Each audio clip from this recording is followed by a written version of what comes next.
Hey, what's up, everyone? I'm Grant Cohn.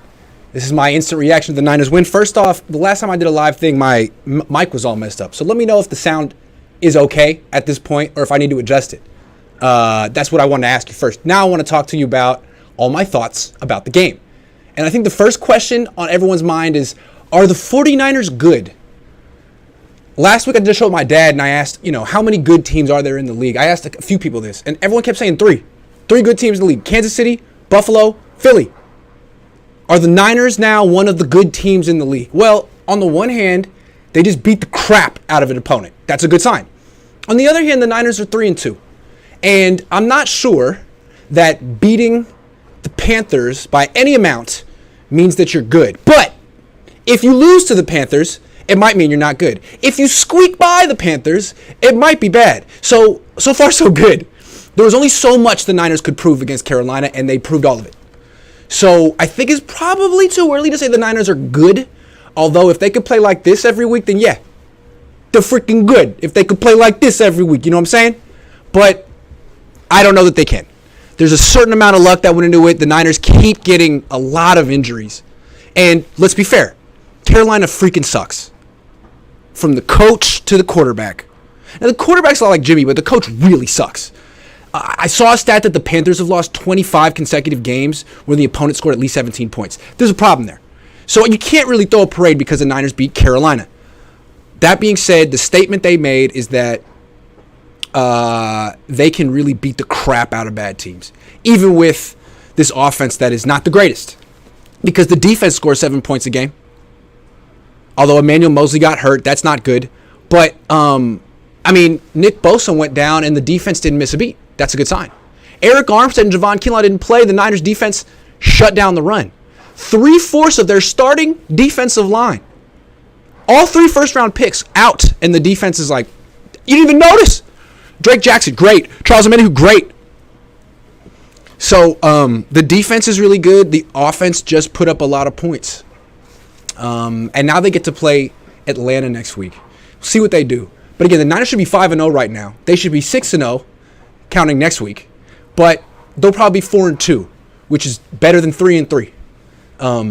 Still, though, hard to say a team is good until they've faced another good team. And so far, the Niners, I don't think they've faced a playoff caliber team. And it's a little disconcerting they lost to Chicago and Denver, but now it feels like those losses were a long time ago. If they can beat Atlanta like they should, great. Then they got Kansas City. Kansas, what's rough about that is you were hoping to have Jimmie Ward back for that game to cover Travis Kelce. Now you don't know. You really would like to have Nick Bosa for that game to pressure Patrick Mahomes. Now you don't know. We'll see. Emmanuel Moseley, you don't know. Oh, you might not. He might not have Emmanuel Moseley the rest of the year. So I guess the real tests are going to come. The Niners have a bunch of playoff caliber opponents on their schedule waiting for them. And really, this was the easiest part of the schedule. And it's too bad the Niners gave away 2 games, but c'est la vie. They didn't give away this one, huh? I was waiting to go in the locker room, and I was overhearing the Panthers broadcast, their radio broadcast, and they were trying to put lipstick on a pig. They were trying to, I'm not saying the Panthers could have won, but if 4 plays went differently, I was like, 4? How about 16? If 4 plays went differently, the Panthers could have won this. Imagine covering the Panthers. They're definitely not good. They should just fire their coach now. If the offense can continue to play like this with that defense, they'll be beyond scary. True. I'm just not sure the offense can continue to do it, but they did it today. Milf Hunter says Emmanuel Moseley out for the year. Put in Womack. What's up, Milf Hunter?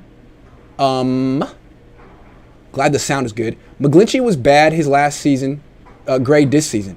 I'm not a Mike McGlinchey fan. I don't like the way he plays. I don't think he's good. So I think any success the Niners have on the offensive line a lot of time is schemed up. Okay, let's talk about Jimmy Garoppolo. Is Jimmy Garoppolo improving? You might say yes. You might think, and maybe you're right, that Jimmy Garoppolo hasn't turned the ball over in 2 consecutive games. That's growth. Because, no, he's never going to be elite. But if he could just be a mature veteran game manager, he could be good enough to win a Super Bowl the way other mature veteran game managers have in the past. And that's by not turning the ball over. It seems pretty clear that if Jimmy doesn't turn the ball over, the Niners probably going to win. and he hasn't turned the ball over in 2 consecutive games. Is that growth? Well, I don't know. You watch the games. It seems to me that he's gotten a little lucky the last 2 weeks. That both against the Rams and the Panthers, he threw multiple passes in each game that could have got intercepted. That weren't. And that's football. I'm not saying like downgrade him because he almost threw a pick. No, I'm great. Live dangerously. But these things even out. I don't think he's grown. I still think he forces too many passes over the middle. I think he stares down a lot of his receivers. And he throws a really feathery ball. And he's not that accurate. He misses. So he gives the other team a couple opportunities every game. And for 2 consecutive weeks, the other team has let interceptions bounce off their chest or hit their hands and not gotten the interception. So good for Jimmie. I don't know that he's throwing the ball differently. Maybe he's got special Vaseline on the ball. There's nothing. No, I don't see growth. But I don't see growth, I guess is what I want to say. He's been good enough the last 2 games, but I think he's playing with fire as he always is. He's the arsonist. He's playing with fire. And it's just a matter of time before a team doesn't drop the interception. So I think Kyle did a good job calling plays for Jimmie because Kyle's gotten in a groove the last few years of, screens and stuff over the middle. Everyone knows it. And they're going to take that away. And those passes over the middle are going to get intercepted. So when it was 3rd down, Kyle kept calling these deep throws up the sideline for tight ends and running backs, that was brilliant. It's a great way to get Jimmie Garoppolo to throw the ball down the field. Still, though, every time he throws over the middle, don't you go like, I do. To me, really, I don't think there's that big of a difference between Baker Mayfield and Jimmie Garoppolo. I mean, Baker throws a little bit harder. Jimmie has a bit of a quicker release, but both guys are dying to get the ball away to the other team. Both of them. I mean, they're like brothers from another mother. Jimmie's a little taller. Better team around him. People don't seem to like Baker. So, I don't know. Maybe you guys see improvement from Jimmie Garoppolo, but I don't. And that's why I guess I don't want to go overboard with this game. Like, hey, they beat Carolina. They're going to the Super Bowl. Jimmie's going to the Pro Bowl. I don't know. But it is great that he hasn't thrown a pick in 2 consecutive games. Let's see if he can keep it going. Let's see if he can keep it going and improve that way. Because that's the only way I see him improving. Amton99 says, gotta love Jimmie and Kyle proving critics wrong by throwing a streak to Tevin Coleman, not Gray or Ayuk.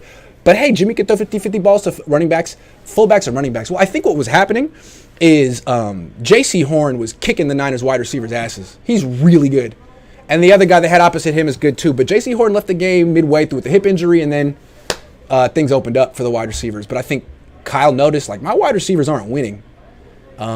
Maybe I'll throw to my running backs and tight ends. I mean, brilliant. Super smart. But, yeah, I think J.C. Horn had something to say about that. Got you. King Geo says, who told you about Huff 4 months before the draft? Was it you? I'll give you the credit. I don't remember, but I think it was you. MILF Hunter says, who would have thought Coleman would be RB2? LOL. I know. I want to talk about Tevin Coleman in a minute. What a performance. Really impressed and inspired by him. Nathan says, let's see how long screens and slants can continue. His play, prayers up for E-Man. These injuries are tough. Hope Bosa's not out for too long. Go 49ers. Yeah, I think it's cool that Kyle's adding to the slants and screens offense because that's gotten figured out. You got to have more than that. One more thing with Jimmie Garoppolo. He made news over the weekend. He did a podcast with The Athletic, and he revealed a couple of things that he hadn't said previously. One, he says that his shoulder injury is still affecting him and that it's going to affect him all year and that coming back from this injury is actually pretty difficult. And just because he's playing right now doesn't mean he's anywhere near 100%. And this is going to be something he manages all year, and it's uncharted territory for him. That's good to know. It does feel like Jimmie Garoppolo always has a built-in excuse no matter what. And so now he has an excuse for the rest of the season, no matter what. So if he plays pretty well, it's like, wow, what a trooper playing through all these injuries. And if he doesn't play well, it's like, well, his shoulder hurts. And he wasn't there for the offseason. So that's one. The other thing is that he said the Niners kind of made it seem like Jimmie didn't have to be there this offseason in training camp. Jimmie said he had to be there. He wanted to be in L.A. rehabbing. The Niners made him be here. Now, maybe I think it's an NFL league thing that if the Niners had let Jimmie Garoppolo be away from the facility during training camp, they would have had to find him. The NFL would have forced them to find him. So maybe that's what it was. But Jimmie made it pretty clear he did not want to be at training camp. The Niners made him be there. And then the Niners made it seem like he could be in the meetings if he wanted to. No. The Niners made it seem like they didn't want him in the meetings. They said, you can't be in the meetings. Jimmie said, no, that wasn't the case at all. He just didn't want to be in the meetings. Didn't want to be in the team, didn't want to be in the meetings. And his arm's going to be affecting the rest of the year. So that's news. And it seems to me like, the Niners really misplayed this. You didn't want Jimmy Garoppolo in the meetings, but you wanted him on your team. If you wanted him to be your backup quarterback, he should have been in the meetings. He didn't say no meetings. No way. He did. I'm sorry, I'm getting confused. It just seems like the Niners wanted Jimmie, but didn't act like they wanted Jimmie. They're the ones that kept him on the team. And then they're the ones that said, don't come to meetings. Wait, hold on. I keep getting confused. Forget what I said.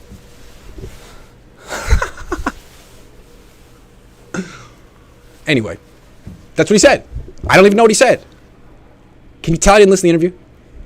Someone summarize it for me. Glass half full guy says any free agent secondary pickup Niners can possibly get. No, not really. Oh, Josh Norman, Richard Sherman, Alberto, thank you. Man, I really confused myself. It's late. Seth Harvey says, I'm a big Jimmy G hater, but he played pretty good today. Lots of drop passes. He won't keep it up, though. LOL, I still think we do a stinker against ATL. Yeah, I thought he was pretty good today. I was pretty good. I like the way he played. Pretty good. Hold on. Oh, man. It's just been a really long weekend. I was in upstate New York, and now I'm here, and he played better than Stafford today. Stafford's terrible. I'm talking about the quarterback meetings in training camp. Remember? The 49ers said, oh, yeah, we don't want Jimmy Garoppolo to be in those meetings. Isn't that what they said? It was we don't want Jimmy to be in there. Jimmie said he didn't want to be there. He didn't want to be in the meetings. They forced him to be at the training facility and throw. He wanted to rehab in LA, but they did not let him be in the meeting rooms. I don't get it. Either you want him on the team or you don't. Either you need him as your backup or you don't want him there. Very strange. Very strange. What is that? Okay, moving on. I think that was the gist of the interview. Nick Bosa's injury. So we don't know the extent of Nick Bosa's injury yet. I do think it's interesting that it's a groin injury. He had a groin/core injury in college that was serious and wiped out his season. I don't know if it's related. But what I do think is interesting also is how the Niners defense didn't miss a beat without him. The Niners have a really good defense. And it's not just him. It's not just the pass rush. There were a lot of sacks in this game where they were coverage sacks. Baker Mayfield had time, and he looked around and didn't see anyone and tried to run around and just ended up running into a sack 4 seconds or 5 seconds into the play. Cover sacks. And then you have the other ones where, Nick Bosa gets there or any number of defensive linemen. I think it's really interesting how replaceable even the best defensive linemen are on this team. Now, maybe they'll need Bosa when they go against better offenses, but I think it's pretty clear. At least the way defenses are evolving. The linebackers and defensive backs play 100% of the snaps, but the defensive linemen are rotational players. They are platoon players because it's a high-effort position, and very few guys are elite at rushing the quarterback and stopping the run. So instead of trying to find that perfect defensive lineman and give him all the money, why don't you just rotate guys? Get some run stuffers and some pass rushers. That's what the Niners did in the second half, and it worked. So I'm not really concerned about the defense if Nick Bosa misses a few games. They may not beat Kansas City. They'll probably need Nick Bosa down the stretch in the playoffs to win a Super Bowl, but they didn't seem to think that he's going to miss the season. So maybe this will be good for the 49ers. A few weeks without their best players so they can build the confidence that they don't need them. Because frankly, I don't think they do most weeks. We saw what that defense looked like. I mean, Trevarius Ward, Fred Warner, Dre Greenlaw, Samson Ebukam, Charles Omenihu, Talanoa Hufanga, the defense is stacked. So hopefully it's just nothing for Nick Bosa. Hopefully it's not the whole season. It's just a nothing burger or a couple of weeks.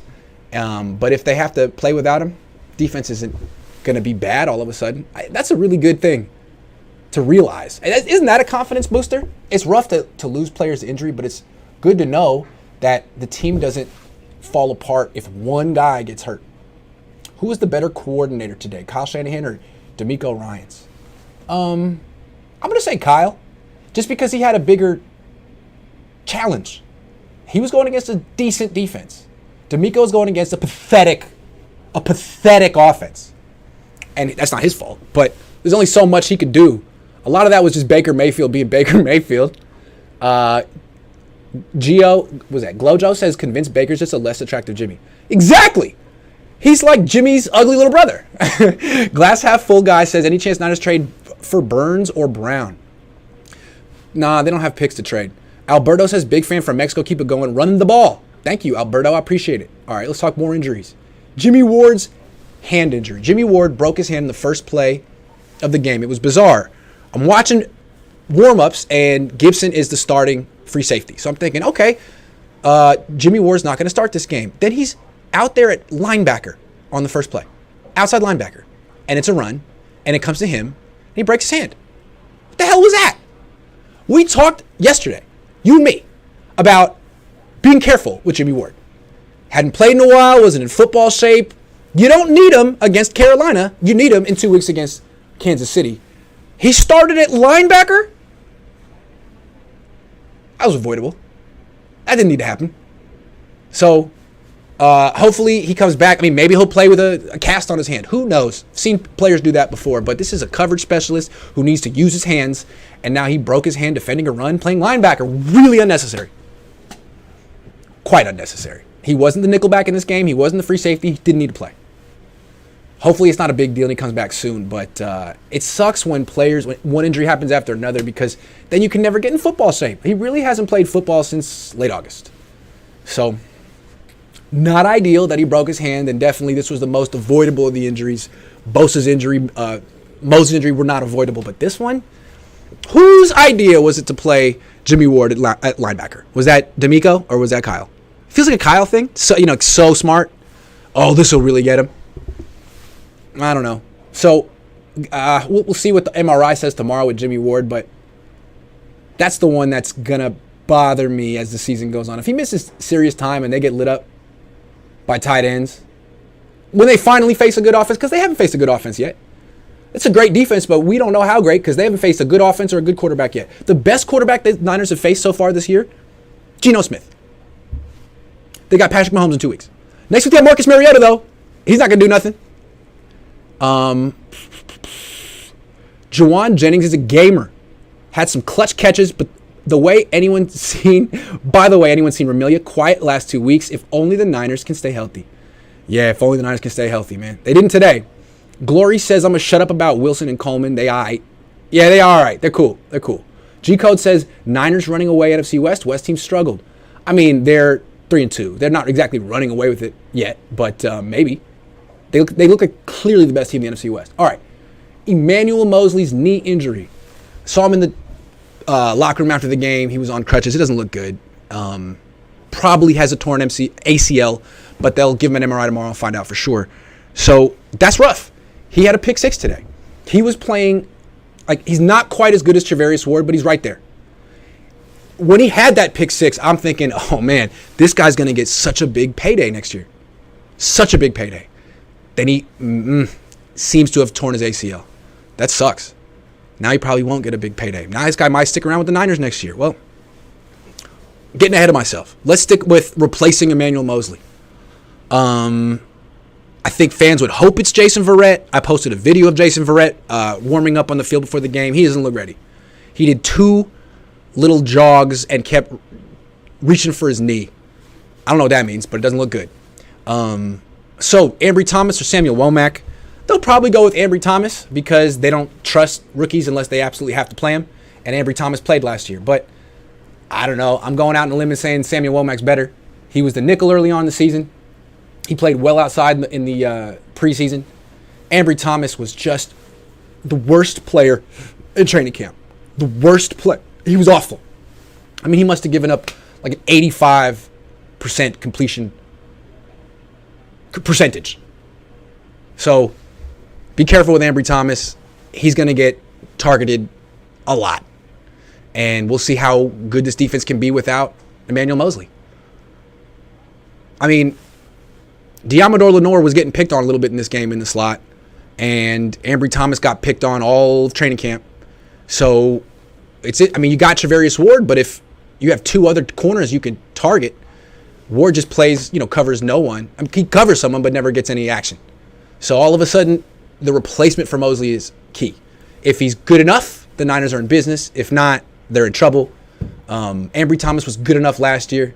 I think Samuel Womack is even better than him, so they should be okay. But this is the big one, because with Moseley and Ward, the Niners had two of the best corners in the league. Now they don't. Double B Studio says Kyle brought his playbook after all the criticism. He did, absolutely. And it really helped that the Panthers weren't ever going to do anything on offense. Really took a lot of the pressure off the 49ers.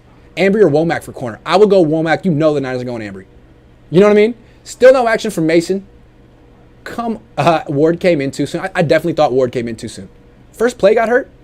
Yeah, Mason should be the short yardage back. Paul Third said O-line wasn't an A grade. A lot of QB pressure allowed. Yeah, I mean, 2 sacks without Trent Williams. 5.3 yards per carry. Maybe I graded on a curve. But 2 sacks without Trent Williams, I was expecting a lot worse of a performance, actually. Maybe I have low expectations. The announcers called Jennings speedy. Oh, that was funny. Good player, though. Man, he's tough to tackle. Wow. Did Burfer play today? I don't think so. I think it was Brunskill, which was the right call. All right, let's talk about the Tevin Coleman revival experience. I owe Tevin Coleman an apology. I wrote him off in 2019. To be fair, he wasn't good in 2019. Where was this in 2019? He had more speed and explosion and burst today than I've seen from him since he was in Atlanta. And it's like 3 years later. Someone explain that to me. I don't get it. All of a sudden, he looks like a legit receiving threat out of the backfield. Not a great ball carrier, but he did have a 14-yard touchdown run. He got to the edge. He looked pretty fast on that run. Maybe if they start running him outside instead of between the tackles, he'll actually be good. I love seeing a older football player revive their career. I mean, this guy was on the practice squad. And what's funny is the Niners signed Marlon Mack to their active roster. They signed Tevin Coleman to their practice squad. But then Marlon Mack, they make inactive every week. And Tevin Coleman, they call up, and he's their number 2 running back. He's not even on the team, technically. He's on the practice squad. They call him up, and he's good. 2 touchdowns from a practice squad guy today. That's crazy. But this is about the time of the year when Kyle Shanahan figures out who to use and when on offense. It takes him half a season. But now he's figuring out that Tevin Coleman is a factor on this team. Tevin Coleman is someone who's going to get 6 to 8 carries and 3 to 5 targets. That's a significant role in the team. Kyle just figured that out. Good for him. He's also figuring out how to get the ball to Ayuk, how to get the ball to Kittle, when to go to Juwan Jennings.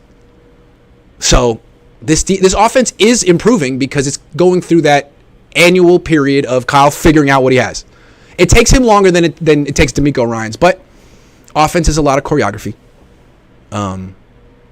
Anything else I want to say about Tevin Coleman? That catch he made at the sideline was amazing. He wasn't even open. He was being guarded by a DB. Jimmy threw it up for grabs because he got hit by like 7 people on the same play, and he caught it. Wow. And after the game, someone asked Tevin Coleman if he ever doubted himself, given all the bad things that had happened in his career the last few years. And he said, yeah, absolutely. Which was quite an endearing thing for a professional athlete to say. So, congratulations, Tevin. And I'm sorry for writing you off. And I hope I motivated you to do this tonight because this was a legendary performance, man. Your career was in the coffin. And now, you're a key member of this team. For the first time in your career, you are a serious positive factor on the 49ers. And they've paid him a lot of money. They're paying him nothing now. And now he's making that money. So, good for Tevin. That's cool. We got that. One more. Did Burfer play? Got you. Hold on. Glass Half Full guy says, my only issue with Kittle is his over-aggressiveness gets unnecessary hits and fumbles like today. Yeah, I mean, he made some nice contested catches. Kittle's a big guy, and he can get, some momentum, and he's good hands. But what I don't see from him is the stop-start, the burst, the explosion. And that's what separated him when he was younger. He was 250 pounds, and you could throw him a screen pass. I mean, his burst to separate from coverage, to separate after the catch was unreal for a tight end. Now, he's making contested catches, which is okay. So you saw what they did with him was instead of having him make like a quick cut, they had him running crossing routes off play action. Smart. But why is he struggling to burst? Well, he had a groin injury I mean, that's not going to, just because he's playing doesn't mean he's 100% healthy. So with the groin injury, that takes away all of your quickness and your ability to go from 0 to 60 in 2 seconds, right? So that's what we're seeing from him. At least they found ways to get on the ball early on, and then he fumbled. Stop trying to do so much after the catch because he's not, getting away from defenders. They're all over him. Kyle used Coleman as the battering ram in 2019. That was ridiculous. Now he's the change of pace back, as he was in Atlanta. The turf is what caused the injury for E-Man. That turf is ridiculous. What is with this turf? This owner is worth $10 billion. Charlotte is a nice city. I mean, there's good weather, and they can't afford turf? I mean, they can't afford grass? I don't get that. That's disgusting. Sorry, Emmanuel Moseley. Aaron Banks is legit. Is he? That's cool. He is doing a good job so far. I mean, he hasn't done a bad job yet. I'd like to see a little bit more, though. Nassim says, Grant, after seeing Jimmy G go 3-1 this season, could have been 4-0. Would you still want Trey to start over Jimmy? Yes. I do. I would. I do. But we'll see. Maybe I'm wrong. But yeah, there's no question. Thank you, Isaiah. Grant is right. Jennings is faster than Kittle now. Oh, there's no question about it. There's absolutely no question about it. Last thing I want to talk about. So Eric Armstead could go on injured reserve with plantar fasciitis, and Javon Kinlaw has fluid buildup in his knee, which could be serious, especially coming off an ACL reconstruction, which the 49ers said would fix his knee completely and that he wouldn't have setbacks. Well, he's having a setback. When these injuries happen, a lot of Niner fans are very upset. Like, what are we going to do without Eric and Kinlaw? And Armstead in particular, a lot of Niner fans feel like he's a great player. Impact player, top 10 defensive lineman, great against the run, underrated against the pass.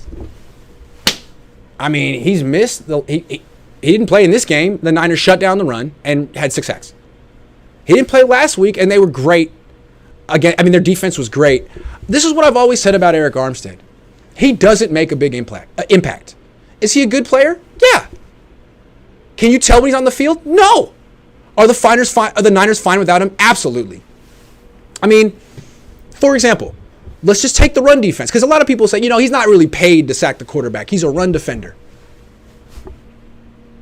Their run defense doesn't miss a beat without him. So, to me, him and Kinlaw are 2-down run stuffers. On 3rd down, you're better off taking them off the field and putting out Charles Omenihu and Drake Jackson at defensive tackle. Because both of them are a lot quicker than Kinlaw and Armstead. And that's what they did in this game. They put Jackson and Omenihu in the middle on 3rd down, and those guys were really effective. Got a lot of pressure. So, I mean, those guys, you don't need them as pass rushers. Armstead should not be making $17 million a year. You don't need him to rush the quarterback. He's not that good at it. And you have better options. Only reason he's out there on 3rd down is because you gave him all that money. And what's crazy is you can't get rid of him next year. He's got like a $24 million cap hit. He's got to be here next year. He's got plantar fasciitis. They can get rid of him in 2 years, but not until then. I mean, the good news is the Niners don't really need these 2 defensive tackles.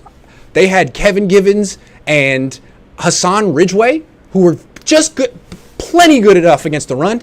Then you bring in Drake Jackson and Charles Omenihu. That's actually, to me, that might even be an upgrade. I like the platoon of those 4 players over just playing Armstead and Kinlaw 100% of the snaps. And what the Niners need to realize is that they do a great job of drafting and developing defensive tackles later in the draft. No reason to draft a nose tackle in the 1st round ever again. Or a defensive tackle, unless that guy is someone you feel is going to be a real legit pass rusher like DeForest Buckner. But if you're just drafting a run defender, the Niners have shown they can get those guys later in the draft and develop them. Kevin Givens, undrafted. Hassan Ridgeway, free agent. No reason to ever spend a number 1 pick. Here's what the Niners got where they messed up. A lot of people say they shouldn't have signed DeForest Buckner. He's too expensive. Okay, fine. Fair enough. That doesn't mean you got to sign Armstead. He's also too expensive for a defensive tackle, a position that gets hurt a lot. And when you trade Buckner, you don't have to spend that position on that. You don't have to spend that pick on another defensive tackle just because you got rid of one. The Niners could have had Tristan Wirfs, Justin Jefferson. Think about the people they could have signed with the money they gave to Eric Armstead. So what they've learned is the defensive tackle is the running back of the defense. It's important, but you can get those guys later on, and you do not want to spend big capital on them because they get hurt. So they learned something. That's good. Learning is good. Let's take the final questions and then get out of here. Niners need to get a punter who can kick goals. Yeah, and one who doesn't have a bum knee. We forgot we have Kalia Davis redshirting. See what I'm saying? They do this, and he's going to be good too. Armstead, when he's on, he's dope, but he rarely is. Yeah, he's on like 4 games a year. And you're paying him 17. He's going to make $24 million next year to have 4 good games, if that. Jared says Armstead is an above-average D-line. He does his job. He's not an impact player like Aaron Donald. Tell me I'm wrong. That's what I'm saying. Good player, does his job, not an impact player. They're fine without him. Frankly, better without him on third down. The way I see it. The one game Kyle listens to you and Jimmy takes deep shots, they get into the 30s. We never see 30+. I know. You're welcome. I did a great job this week in quality control. Everyone complained about Trey's wobble, but every Jimmy throw is a wobbler too. It's ridiculous how Trey got overanalyzed for everything, and everyone just fawns over Jimmy. Oh, look at him. He's trying so hard. A lot of people look at Jimmy like he's their little brother or something. Yep. All right. That's the show. I got to go. Thanks for watching. Have a great night. The Niners are 3-2. They're on a winning streak. They've won 2 games in a row. Will they make it 3 next week? I guess we'll find out. Stay tuned. I'll be back tomorrow with Ryan Hensley at 11. Check it out.